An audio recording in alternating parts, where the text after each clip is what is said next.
Hello guys, welcome back here to the channel Tapa Olho Azul em Super Acadêmico, and today I'm going to do the reading, the commenting of the book Objectivity, Relativism and Truth, Philosophical Papers Volume 1 by Richard Rorty. So, before I begin, please subscribe to both channels, give the like to the video, comments and share the video, help us grow as channels in the YouTube.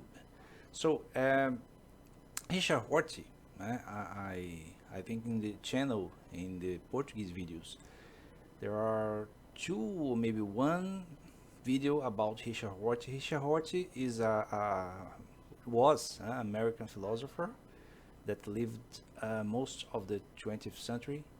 He is the one representative of the pragmatism movements. It's a line of philosophy where the philosopher treats the problems, the questions, the issues in a very particular way that was created, that was invented in the United States by the American philosopher Charles Sanders Peirce in the end of the 19th century, beginning of the 20th century. 20th century. He was it was very well launched, very well developed by another thinker, another philosopher and psychologist, William James, and has there is other philosophers. John Dewey was also one of them. He's famous because of his work in the librarian accounting. I don't know the term, but he's famous because of the Dewey Decimal System that classifies the books in the libraries. So Richard Rorty was a later example of this line of thinking, the pragmatism. He died very short time. I don't know, 10 years ago. I'm not sure, but he left us a very important work that I will comment this book specifically, Objectivism, Relativism and Truth, because it's one that I read completely, and it was by him. It wasn't something that I read about his work, but it was his work actually. So in this work is a collection of papers that explores the implications of philosophical pragmatism in several areas, including natural science, mind and body issues in philosophy, mind-body issues in philosophy, and perspectives on liberal democracy and social change. Similarities between Rorty's pragmatism and Skinner's radical behaviorism are explored in each of these three areas. Although some important and interesting differences are found regarding the role of science in social change, most areas show remarkable similarities between the two systematic perspectives. So, commenting this opening of the book, or the theme of the main theme of the book, the book is made by several papers, different papers that were written in different times, in different periods, but addresses some of the most important issues for the American philosophy.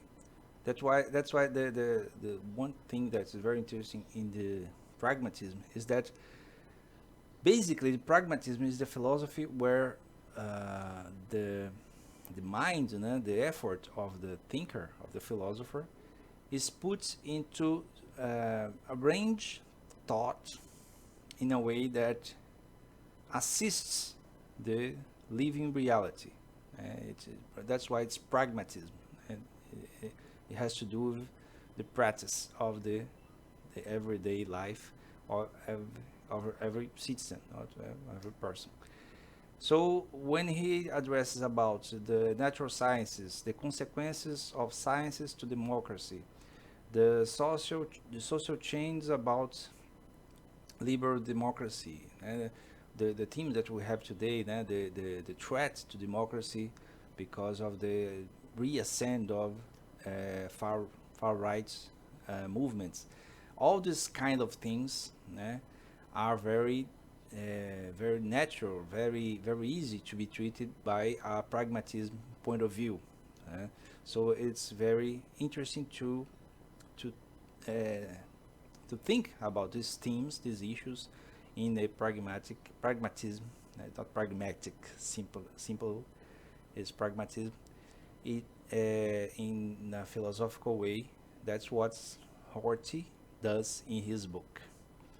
Continuing, also one commentary about the Skinner's radical behavior. Skinner's uh, B.F. Skinner was a psychologist, very famous because of his theories about the behavior, our behavior that's are conducted by the series of stimuli that we have in life that makes us respond in a certain way. And it was believed by the behaviorism that it was possible to like train and to make someone, especially children, to behave in a certain way if you have the correct stimuli.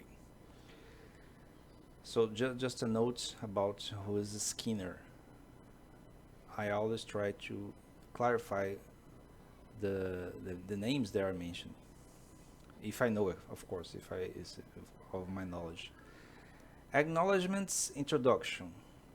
Anti-representationalism.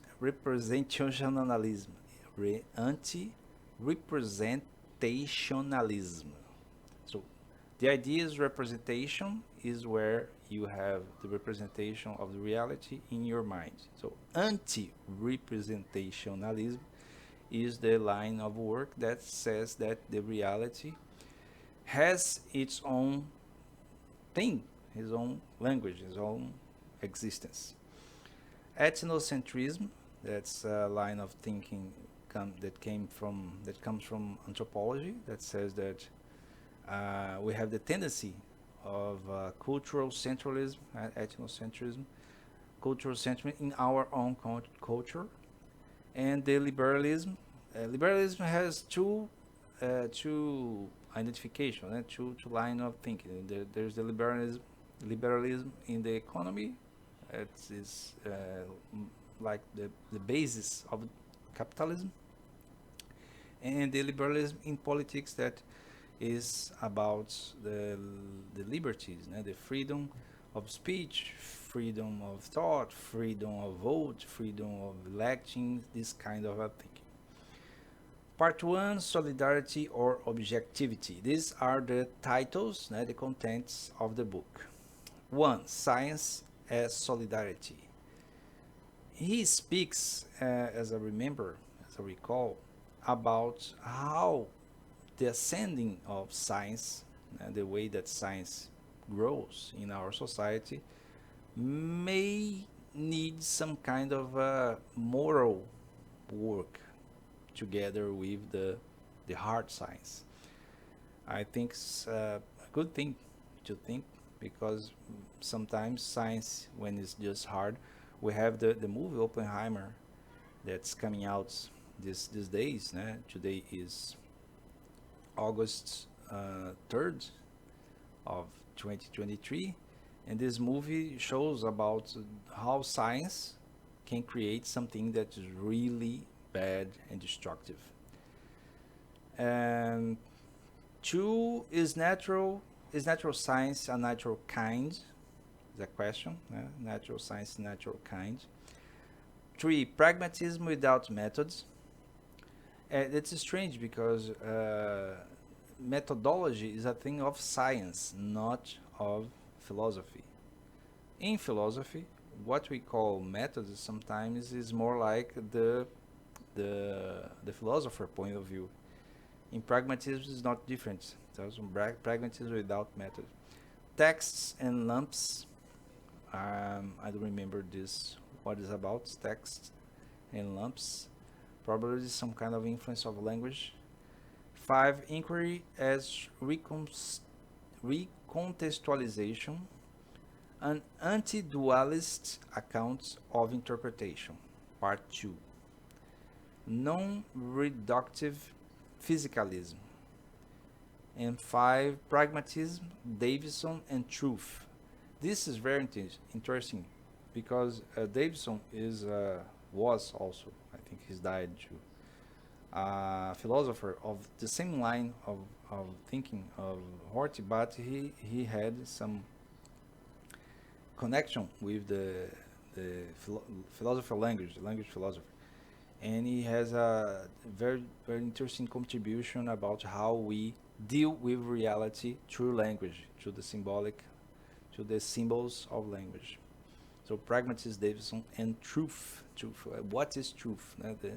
If not what we interpret about reality. Representation, social practice, and truth. Then again, we have the possibility of constructing a truth in the social relations.